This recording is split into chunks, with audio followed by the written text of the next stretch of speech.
朋友们下午好。这几天呢，我是偷懒去了，所以没拍。干嘛去了呢？去钓鱼。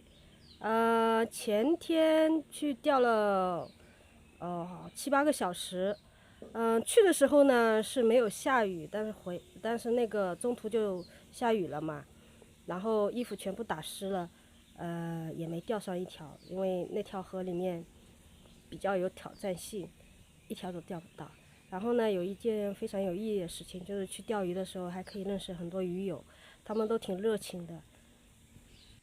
昨天晚上也去了，昨天晚上跟一个鱼友去那条山里面的大河里面钓，一直钓到了12点钟啊。都挺照顾的，这边鱼友人都挺好，所以比较喜欢这边吧，这边人比较热情。由于呢去钓鱼啊，菜里面的呢也有点就是没去管它，菜地里。现在带朋友看看，因为下过雨了嘛，这菜长得特别好，给朋友看一下。看吧，这里是那个西红柿，西红柿它那个开花了，然后那边的副瓜，可能是接近尾声了吧。哦，对，这边叫副瓜，然后我是叫它叶开花。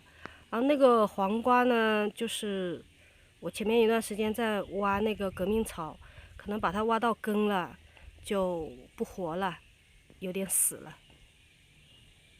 这个是长豆角啊，然后我上次打过药了，它现在长得也还可以。早上已经摘过一盆了，这边也还有。这个是苦瓜哦，苦瓜我原先以为它是不长了，并不是，它是长的，因为不下雨嘛，太干了，然后下过雨之后它就长了，非常好。这个茄子也长了，但是它现在长的，因为是刚刚开始嘛，长得也不多。然后呢，就是朋友们看看我这个叶子啊，是不是应该把它就是去除一些，会不会长得好一点？我看这个叶子好像有点密，大家给个意见看看。小黑呢也非常愿意跟着我们。那边不是草，那边是西红柿。这块地呢是老葵妈妈在种的，它这个草有点长了，没去打理。它这个四季豆已经没有了，尾季也没有，基本上死了。哎，在干嘛？在拍菜园子。看完了做晚饭了啊。做晚饭啦，太阳还那么大，哎呦，这不是天的刺眼。这天气虽然太阳大，但是天不太黑的。好吧，那我来了。好嘞。